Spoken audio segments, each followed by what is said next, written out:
और एक्सपेंस ये तो चला गया इनकम एक्सपेंस में। कंटिन्यू है? हाँ कंटिन्यू चल रहा है। ठीक है, बहुत रिसर्च ना करो नहीं फिर गड़बड़ा लोगे। 5 चीजें हैं। एक्सपेंसेस और इनकम किस में चले गए? इनकम एक्सपेंडिचर अकाउंट में। Accounts related to income, accounts related to expenses, ये सब किस में चले गए? इनकम एंड एक्सपेंडिचर में। तो बची क्या हमारे पास? एसेट्स, लायबिलिटीज, कैपिटल, ये तो बचा। तो किस में दिखाओगे? बैलेंस शीट में। अकाउंट्स हमेशा हमारा इन 5 तत्वों में ही चलता है, इसके अलावा और कुछ नहीं होता उसमें। तो income and expenditure, simple income and expenditure के जो हमारे अकाउंट है। अब ये कैसे इनकम एंड एक्सपेंडिचर के अकाउंट है, ये कैसे दिमाग में समझोगे इसको?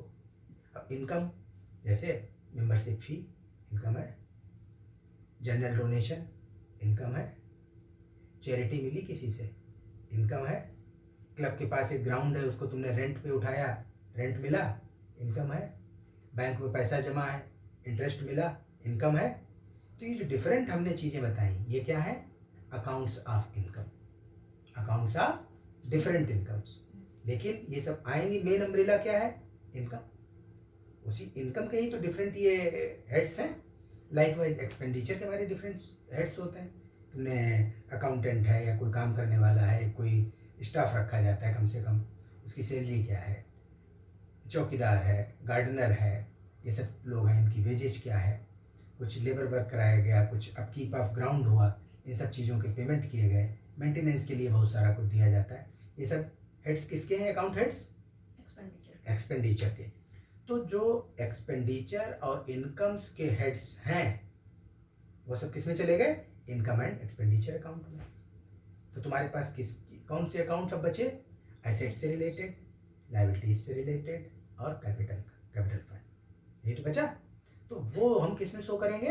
बैलेंस शीट में। वो ये बनता है। ठीक है, आगे चलिए, इसकी सब चीज़ें पढ़ डालोगे और तुम्हारा अच्छा हो जाएगा। नेक्स्ट देखो, अब इसमें बात की receipt and payment account. Receipt and payment की हम जनरल डिस्कशन कर चुके हैं।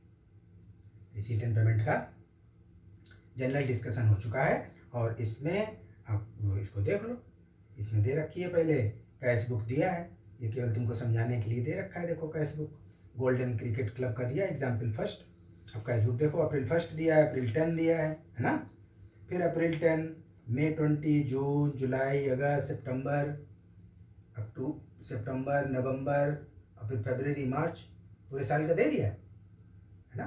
तो इनके ट्रांजेक्शन बेस पे है, हो सकता है पूरे साल का 100 पेज का एक रजिस्टर हो, 200 पेज का एक रजिस्टर हो या 20 पेज का हो। ठीक है, तो जो भी हुआ, जैसे तुम इसमें एक राइट साइड इसी रिसीट्स में देख लो, अप्रैल 10 को सब्सक्रिप्शन है, ठीक है, 1,20,000 सब्सक्रिप्शन मिला। फिर देखो सब्सक्रिप्शन कब मिल रहा है? सितंबर 13 को मिल रहा है 30,000। फिर सितंबर 13 को ही फिर मिला हमको 45,000।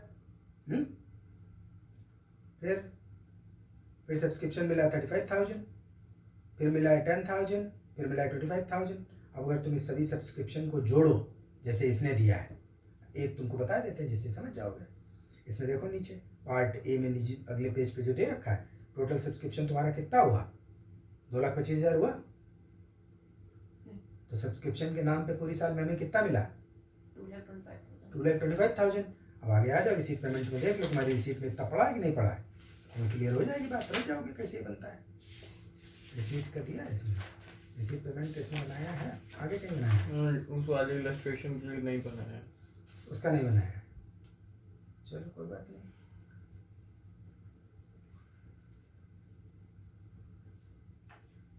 उसका इसने है नहीं बनाया है, कोई बात नहीं है। 225,000 यार बनाया तो है, कहाँ देखो। अब पार्ट ए में देखो एक तो बना है ये सब्सक्रिप्शन, इसको 2014-15 का मिला 2,25,000।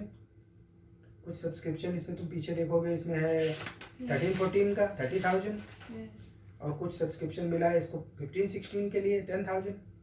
ठीक है, तो अब इस पेज नंबर 10 पे देखो आके, पेज नंबर 10 पे निकला, page number 10 summary of cash book.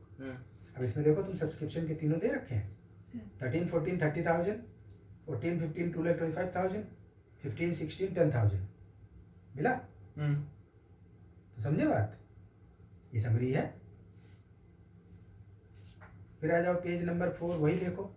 अब इसमें एक बात को दिमाग में सिखा लो कि सब्सक्रिप्शन का हमको जो कुछ मिला पूरी साल में, तो हमने उसमें देखा कि प्रीवियस ईयर से रिलेटेड क्या मिला, करंट ईयर से रिलेटेड क्या मिला, नेक्स्ट ईयर से रिलेटेड क्या मिला।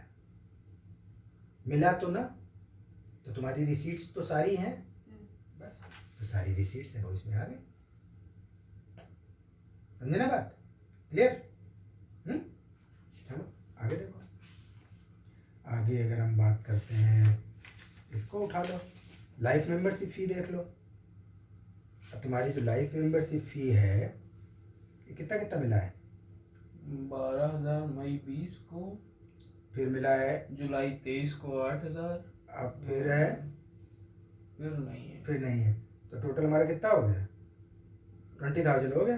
हाँ 20,000। तो इसमें देखो अगर 20,000 है तुम्हारा life membership fee, 20 life membership fee 20,000 है ना, समझ गए? तो कैसे इस डिटेल से हमारी समरी बनती है करके। अब ये तुम्हारी समरी वाले समरी ऑफ कैश बुक है सीधी सीधी। अब इस समरी ऑफ कैश बुक से तुम रिसीट ऑफ पेमेंट बना लोगे, समझे ना? अब देखो क्लियर है बात, आगे चलो। तो ये सब कैश बुक की प्रिपरेशन के लिए था कि कैसे हमारी डिटेल्ड कैश बुक को तुम हेड वाइज क्लासिफाई करते हुए उसके टोटल निकालते हो। ठीक है, आ जाओ पेज नंबर 8। पेज नंबर 8 ये क्या कहता है और कैसे क्या इसकी चीज़ें हैं देखो। अब हम इसकी एक एक बार डिस्कस करते हुए चलेंगे और इसके बेस पे देखोगे। देखो कितने मिनट हुए? 7। अच्छा क्लियर है, बिल्कुल सही, ठीक है। सो इसमें देखो पेज नंबर 8। अब हम लोग चले रिसीट्स देखें सबसे पहले, ठीक, और इसको आप समझते भी जाइए। इसमें दिया है रिसीट्स में सबसे पहले दिया डोनेशन, ठीक। अब हम डोनेशन की दोनों जो भी कुछ दे रखा है लाइन वाइज पॉइंट वाइज एक एक बात दिमाग में बैठाते जाना, क्लियर? देखो डोनेशन में दिया जनरल और दूसरा दिया स्पेसिफिक, है ना। तो जनरल डोनेशन 5 तत्व है हमारे। जनरल डोनेशन हमारी किस में आएगा? इनकम, नॉर्मल इनकम, ठीक, क्लियर है ना। तो जब जनरल डोनेशन इनकम में ट्रीट करोगे तो हमारी इनकम एंड एक्सपेंडिचर में जाएगा कि बैलेंस शीट में? क्लियर है ना, बहुत बढ़िया। दूसरा दिया है स्पेसिफिक डोनेशन, ये किस कैटेगरी में रखोगे? हाँ वेरी गुड, लायबिलिटी। क्यों लायबिलिटी में? वाई? हाँ, ये ऑब्लाइज्ड है हम किसी इस पर्पस को फुलफिल करने Yes. के लिए। this is received by the organization for some specific purpose. You have to do that purpose only. You have to spend that amount for that particular purpose. That's why it is treated under liability. और इसका आगे क्या होगा? जब liability में तो निश्चित balance sheet में ले जाओगे। तो वो जिस पर्पस से दिया है उसका नाम लिखते हुए तुम इसको लिखते हो डोनेशन को। Donation for building, donation for कोई उसने बता दिया है कि sports material, donation for furniture, ऐसे कुछ करके मिलता है। तो स्पेसिफिक है that is to be spent for that purpose only.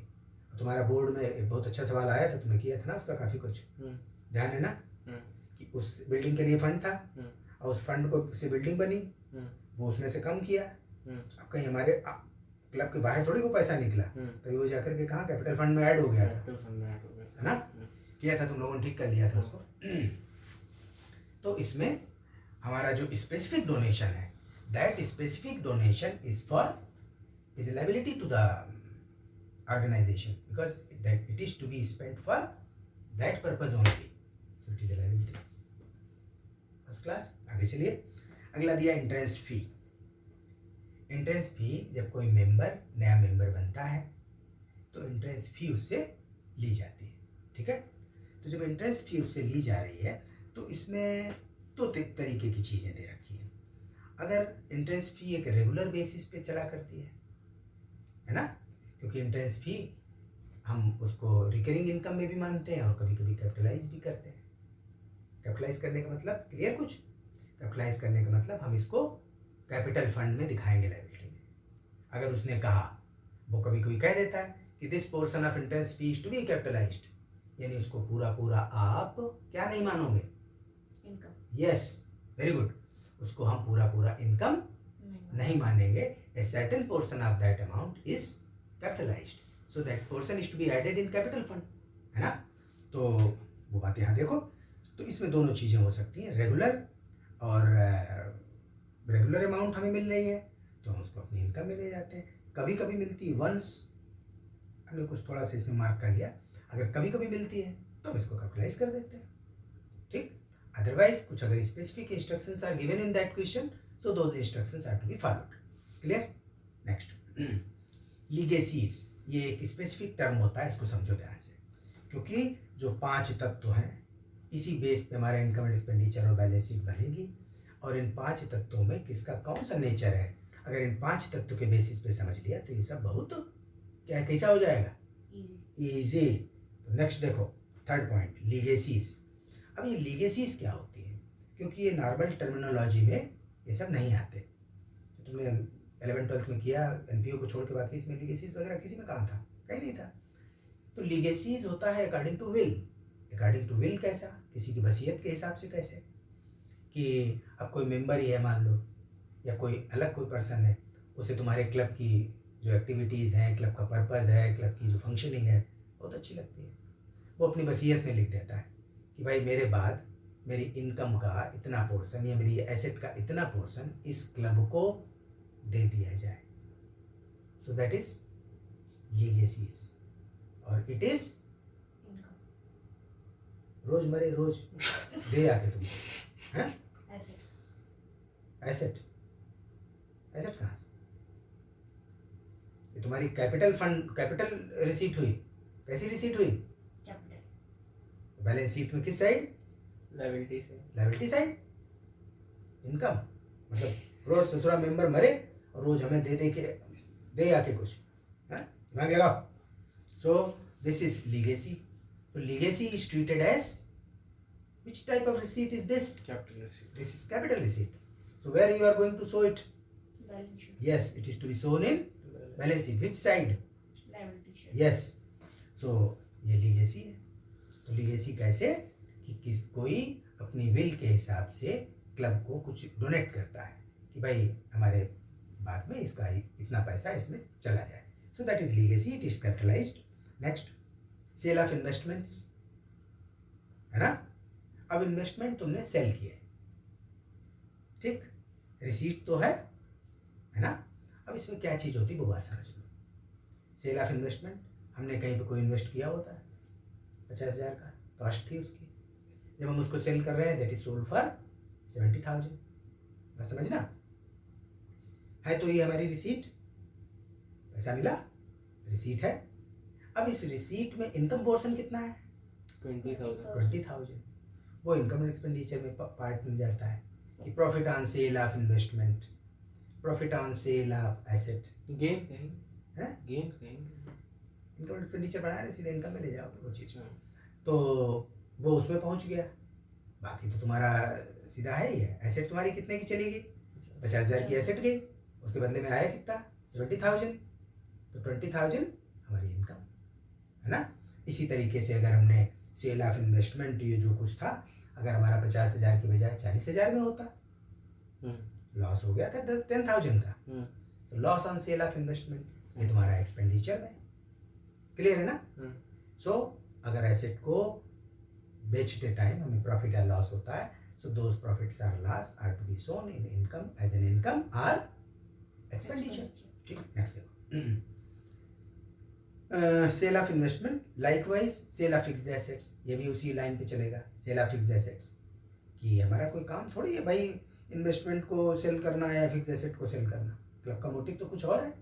तभी इसमें जो प्रॉफिट लॉस होता है इसको आप इनकम एंड एक्सपेंडिचर में शो करोगे। Next, subscription from member. Subscription from member हमारी रेवेन्यू रिसीट या रिकरिंग रिसीट या कैपिटल रिसीट? मेंबर्स का सब्सक्रिप्शन, रेवेन्यू, हाँ रेवेन्यू रिसीट, क्यों? क्योंकि वो हम लोग एक बार लेंगे। तो रेवेन्यू हो गई। अरे भाई हर साल मिलती है, एवरी ईयर। मेंबर्स से हमको जो सब्सक्रिप्शन मिल रहा है कैसे मिलता है? Every year. ये तो हमारी मेन इनकम का पार्ट होता है, सब्सक्रिप्शन फ्रॉम मेंबर्स। क्लब की जो बेसिक बात हुई, क्लब किससे चलते हैं? मेंबर्स के सब्सक्रिप्शन से। मेंबर्स के सब्सक्रिप्शन से चलते हैं, तो जो सब्सक्रिप्शन है वो कैसी इनकम हुई? Revenue, revenue income. दो तरीके की होती है, तो कोई डाउट नहीं रखो। रेवेन्यू इनकम और दूसरी कैपिटल इनकम बोली जाती है, कैपिटल रिसीट बोली जाती है। कैपिटल रिसीट हमारी जो वन टाइम होती है, जिसमें रीअकरेंस नहीं होती है। यहाँ तो मेंबर हर साल पे करता है, तो कैसी हो गई है? Revenue, revenue recurring. और ये हमारी इनकम का पार्ट है, इनकम में दिखाओ। क्लियर है ना? आगे देखो, लाइफ मेंबरशिप फी। अब लाइफ मेंबरशिप फी, ये कुछ मेंबर्स होते हैं, ये कहते हैं भाई रोज रोज हम ये नहीं मेंबरशिप फी पे कर पाएंगे, जैसे इसके ऊपर था, है ना, कि भाई मेंबरशिप फी हर साल नहीं पे कर पाएंगे, हमसे वन टाइम ले लो। तो एक लमसम अमाउंट वो दे देता है। अब इसको क्या माना जाएगा? लायबिलिटी, कौन सी receipt? Revenue, capital. Capital receipt. अगर ये रिकरिंग होता तब होता ना रेवेन्यू, लेकिन उसने तो लाइफ मेंबरशिप फी एक लमसम में पेमेंट कर दिया। तो जब लमसम पेमेंट कर दिया तो कैसी हो गई रिसीट? कैपिटल, कैपिटल रिसीट हो गई। ठीक है, चलो समझते जाओ। उसके ऊपर बहुत 10th के बाद बहुत तगड़ा लोड है भाई। हाँ ठीक, डटे रहो, बिल्कुल समझ जाओगे। अरे बिल्कुल धुआंधार, तुम बहुत बढ़िया बैटिंग करोगे, डोंट वरी। आगे देखो, सेल ऑफ ओल्ड न्यूज़पेपर, किस में ट्रीट होना चाहिए? बोलो। इनकम, हाँ, कबाड़ है भाई। ओल्ड न्यूज़पेपर कोई एसेट थोड़ी बेच दी तुमने, पेपर पढ़ लिया उसके बाद waste, scrap, simple. It is treated as an income, है ना। Sale of scrap, miscellaneous receipt, कैसे भी इसको लिख सकते हो। तो ये उसमें चला गया। और ये है क्या हमारे लिए? रिसीट है, पेमेंट है। रिसीट, हाँ गुड, रिसीट। फिर sale of old sports material, income, ये भी उसी तरीके से, ये भी कबाड़ बेच रहे हो, है ना। तो ये भी हम इनकम में उधर दिखाएंगे, उधर हमारी रिसीट में लिखा होगा। फिर आ जाओ, इंटरेस्ट ऑन फिक्स्ड डिपॉजिट, ये भी हमारी income. Interest on fixed deposit, हमारा इन्वेस्टेड था अमाउंट, उस पर हमको जो मिला ये इनकम। फिर interest and dividend on investment, same nature, है ना। फिर अब इसमें interest and dividend on investment, ये आगे हम लोग इसको डिटेल करेंगे। अगर ये कोई फंड बना देता है तो कैसे ट्रीट होता है, क्या चीज़ें होती है। क्लियर है ना मोह? इसका फंड बनता है तो क्या होता है, ये उसी में ऐड होता है, फिर उससे जो खर्चे किए गए वो अलग घटाते हो, वो अलग वो चीज़ देखेंगे। इसमें जो चीज़ें आएंगी वो डिस्कस होती जाएंगी। Proceed from charity source, funds बनते हैं, ये फंड वाली चीज तो इनकम एक्सपेंडिचर अकाउंट में ही रहती है। क्या जैसे इसमें प्रोसीडिंग्स फ्रॉम चैरिटी शोज, और फिर वो तो आगे की बात है, नहीं, तो आगे अगला पॉइंट ये फंड और ये प्रोसीडिंग्स इनको अलग अलग ट्रीट करेंगे। हाँ और क्या, फंड जाएगा बैलेंस शीट में, फंड बैलेंस शीट में। और ये प्रोसीडिंग्स और हाँ समझ लो ना, इसकी देखो बात समझ लो। ये जो अगला हेड दे रखा है, प्रोसीड फ्रॉम चैरिटी सोर्स, ये मालूम क्या है? अब जैसे तुम्हारे स्कूल में है, ठीक, एक चैरिटी शो कराया गया, उसके खर्चे भी होते हैं, और एक मिनिमम सी टिकट भी लगा दी कि जो भी पेरेंट्स आएंगे 100 रुपये की ये टिकट है, ठीक, 100 रुपये की वो टिकट के एक तो सेल करने से पैसे आए, उसके बाद चैरिटी शो पे जो कुछ खर्चा हुआ वो हुआ। फाइनली देखा कि उनको इससे चैरिटी शो पे क्या प्रोसीड्स हुआ। अब प्रोसीड्स देखी जाएंगे, साथ में चैरिटी शो पे एक्सपेंसेस क्या है। अब देखो, पेमेंट साइड चैरिटी शो के एक्सपेंस पड़े हैं, एक्सपेंसेस ऑन चैरिटी शो लिखा है इसने कहीं कुछ? नहीं दिया, नहीं वो नहीं दिया, कोई बात नहीं। चैरिटी, चैरिटी दे रखी है। अब भाई वो चैरिटी तो इसका सीधे नहीं हुआ, है ना। लेकिन अब जैसे होता क्या, हम बता देते हैं इसकी बात। तो भाई चैरिटी शो के प्रोसीड्स तो रिसीट्स में, और इसमें दिया होना चाहिए था expenses side expenses and charities हो, ठीक।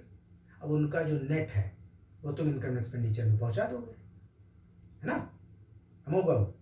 इसमें दोनों पार्ट देखो इसके, है ना, दोनों पार्ट देखो कि प्रोसीड अगर तुम इनकम में दिखा रहे हो तो उससे रिलेटेड एक्सपेंस कहाँ दिखाओगे? पेमेंट साइड पे, एक्सपेंडिचर साइड में, है ना। और अगर तुम नेट दिखाना चाहे तो तुम नेट दिखा दो, कोई प्रॉब्लम नहीं। कि प्रोसीड्स लिखा लेस एक्सपेंसेस एंड चैरिटीज हो और तुम्हारा इनकम में नेट होकर के आ गया। नेट मतलब एक्सपेंसेस को घटा के। अदरवाइज दोनों अलग अलग दिखाना चाहे तो तब भी उसका इफेक्ट वहाँ चला गया, ठीक है। आगे देखो, फिर sale of scrap, income expenditure वहाँ पहुँच गया। Grant in aid, grant in aid क्या होता है? अब अगर ये हमारे रूटीन खर्चों के लिए है ना, इसके थोड़े कहीं आगे हो रूल्स मिलेंगे, उसको देखना कि कभी कभी वो कहता है गवर्नमेंट से जो भी हमको ग्रांट मिले इसको आप सीधे रेवेन्यू रिकरिंग इनकम में दिखाइए और इनकम एक्सपेंडिचर में छापिए, जब तक कि उसने वो ग्रांट किसी स्पेसिफिक पर्पज से ना लिखी हो, ठीक है। तो ये ग्रांट इन एड है, जैसे हमारा एक नॉर्मल डोनेशन होता है उस तरीके से दिखाओगे तो इनकम में दिखा दोगे, काम खत्म। आगे देखो, फिर interest dividend on specific fund investment, है ना। अब जब स्पेसिफिक फंड इन्वेस्टमेंट है, ये बात जो तुम्हें पहले बात कह रहे थे, नॉर्मल तुम्हारा इन्वेस्टमेंट ऊपर जो था point number 11, interest and dividend on investment, इसकी हमने क्या बताया कि कहाँ ले जाओगे? रेवेन्यू रिसीट है, इनकम, रेवेन्यू रिसीट इनकम। लेकिन अगला पॉइंट नंबर 15 क्या कहता है? Interest dividend on specific fund investment. तो वट एवर इंटरेस्ट और dividend received on specific fund investments, it is to be added in that fund only, है ना। बोलो।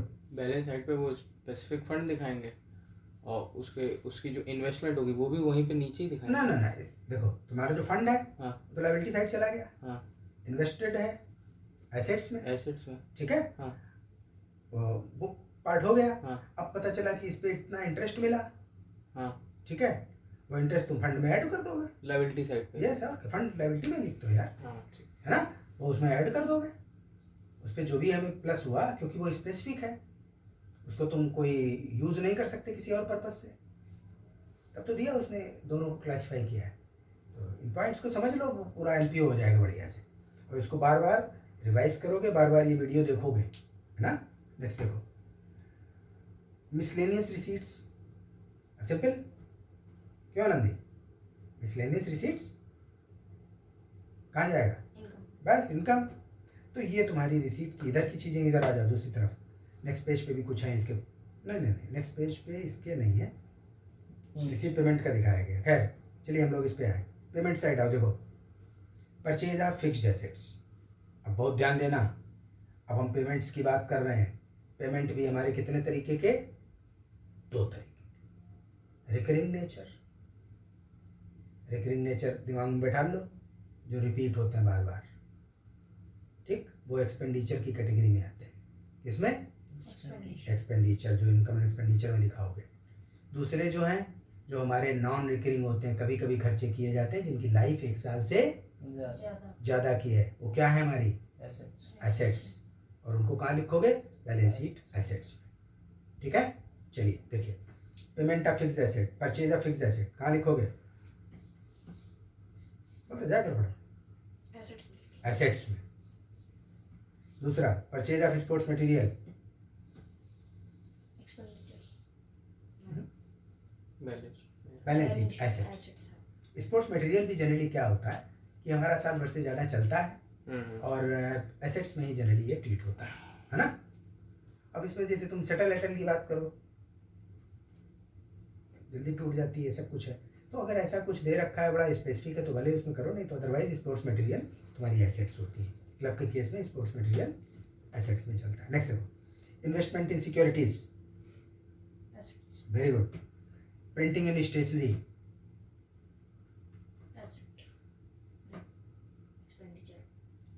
तुम क्या अपनी जो साल भर तो स्टेशनरी खरीदते हो, साल भर स्टेशनरी खरीदते हो नहीं? आज ये पेन, आज पेंसिल, आज 3 रजिस्टर, आज 12 ये चाहिए वो सब चाहिए, बराबर चला करता है कि नहीं चलता है? Printing and stationery is your regular item और it is of recurring in nature. फिर पोस्टेज एंड कुरियर चार्जेस.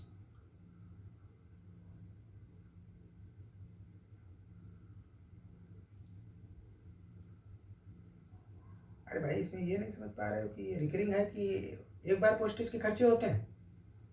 फिर कैसा खर्चा है ये, recurring, तो इसको बताने में इतनी देर लगेगी? बहुत जल्द ना, तो रॉकेट बना देंगे, सीधे बीकाम में पहुंचा देंगे ऐसे ही. तो postage and courier charges, which type of expense? Recurring Recurring expense. So it is to be shown in payments, expenditure side. yes. Advertisement. ये डिपेंड करेगा. Advertisement recurring. Recurring expenditure. कोई मार्केटिंग का है, कोई बहुत बड़ा कोई ये ऐसा हाउस थोड़ी है कि जो एडवर्टीजमेंट करा के अपना बड़ा वाली अर्न करना चाहता हो. इसके रेगुलर के खर्चे हैं एडवर्टीजमेंट. कुछ भी कहीं पे इसने बैनर लगाया, कुछ प्रमोशन किया, है ना, तो this is recurring expense. Recurring expenditure. Next one is wages and salaries. किसमें आएगा? recurring, recurring. कहाँ दिखाओगे? expenditure, expenditure. पूरा अकाउंट हेड का क्या नाम होता है? एक्सपेंडिचर कहाँ लिखते हो? इनका expenditure account, income and expenditure. कटाकट आंसर दिया करो. हॉनरेरियम, इसकी बात हो चुकी है. What is honorarium? recurring, recurring है. Very good. लेकिन ये है क्या? जैसे हम लोग के नहीं, ये एमपीओ के जो बड़े हेड्स वगैरह होते हैं वो सैलरीज नहीं लेते हैं, तो उन लोगों को ऑनरेरियम दिया जाता हाँ, वेरी गुड, बहुत अच्छा. ऐसे तो दिमाग में रिटेन करो. तो honorarium it is paid to them, so it is recurring expense. Telephone charges, है. recurring, very good. Electricity and water charges, recurring, repairs and renewals, ये भी recurring, रिकरिंग. रिपेयरिंग बराबर चला करती है. भाई तुम मान लो कोई एसेट लाए, है ना, ऊपर की कोई फिक्स एसेट्स हैं, वो ली गई एक बार, लेकिन बार बार उसके 6 महीने पे, साल भर पे, 2-4 महीने कुछ बिगड़ी, कुछ हुआ, तो उसके रिपेयर एंड रिन्यूअल चार्जेस होते हैं. चेक करते रहना वो. So repair and renewal. Then upkeep of playground. How much time? 27 minutes. कोई बात नहीं, इसको पूरा फिनिश करें. हाँ, तो बड़े बनेंगे. Next one is upkeep of playground. Non recurring, playground है तुम्हारा, घास बढ़ जाती है भाई जल्दी. बाबू तेजी में समझो.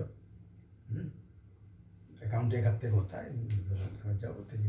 तो upkeep of playground, playground. Playground तो बराबर चला करता ना. तुम्हारे यहाँ इतना बड़ा ग्राउंड है स्कूल का, 2-4 बराबर देखे घुमा करते हैं उसमें, तो अपकीप ही तो करते हैं. पत्थर इधर उधर कर रहे हैं, कहीं पोल लगाए गए, उनको ठीक किया जा रहा है, कहीं कुछ हो रहा है, तो बराबर चला करता है कि नहीं? वो अपकीप है. और क्या तुम समझते हो? रोज प्लेग्राउंड खींच के बढ़ा रहे क्या? हैं? So this is recurring, recurring expense. Conveyance charges, recurring, yes. Income expenditure में एक्सपेंस हमारा, है ना. Subscription for periodicals.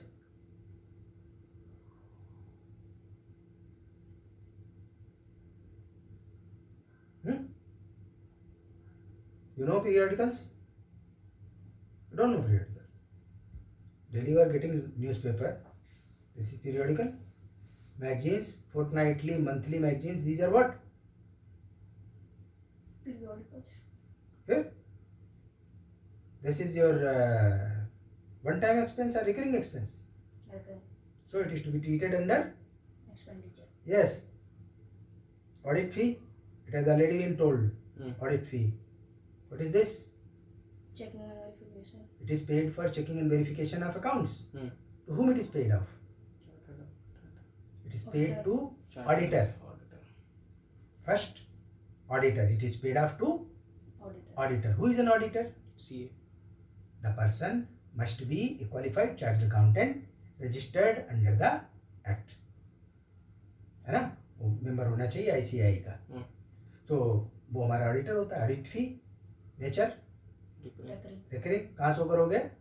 Expenditure. Expenditure. Next आइए एंटरटेनमेंट एक्सपेंसेस. Expenditure. रिकरिंग, है ना. थोड़ी कि ऐसा कर दिया खर्चा 3 साल हंसता रहा वो. हैं? म्यूनिसिपल टैक्सेस recurring, रिकरिंग, किसको पे करते हो म्यूनिसिपल टैक्सेस? म्यूनसिपलिटी को। म्यूनिसिपैलिटी को। जब जैसे मान लिया तुम्हारा कानपुर में है हाँ। क्लब, तो उसमें जो म्यूनिसिपैलिटी के टैक्सेस होते हैं, हाउस टैक्स होता है, सीएस टैक्स होता है, वाटर टैक्स होता है, ये सारे टैक्सेस पे करते हो जो तुम लोकल अथॉरिटी को। जो टैक्स एग्जम्पशन अलाउड होता है वो हम लोगों को अरे वो that is main income tax पे ही होता यस, है। हाँ। अब यहाँ तो तुम स्विमिंग पूल बनाए हो क्लब में, हाँ नहीं वही क्लैश कर रहा था। उसमें कैसे एग्जम्पशन चाहते हो? हाँ, कूड़ा फेंक रहे हो। तो म्यूनिसिपल टैक्सेस, तो इन टैक्सेस के एग्जम्पशन की मैं बात नहीं, करती हूँ, इनकम के, कि गवर्नमेंट चूंकि आपके जो सोर्स है हाँ। उसको देखती है कि this is for philanthropic motive, so you are exempted from the meaning of income. ये भाई ये आपकी इनकम नहीं है, you are going to spend it for welfare purposes. Charity, recurring, insurance, recurring। तो ये चीजें हैं बाबू, इनको बार बार रिपीट कर डालिए, ये पूरा फ्लो करेगा तुम्हारा इसमें। ठीक, तो अभी कितना टाइम हो गया इसमें? 31 मिनट्स। 31 मिनट्स। तो ठीक है, अगला फिर एक इसी तरीके का अब इसमें बढ़ा देंगे, नेक्स्ट वाले में तुम्हारे इलस्ट्रेशन डिस्कस करने लगेंगे तो चीज़ें बढ़ जाएंगी। So bye bye, do it again and repeat more and more times so that you can have a better understanding. Just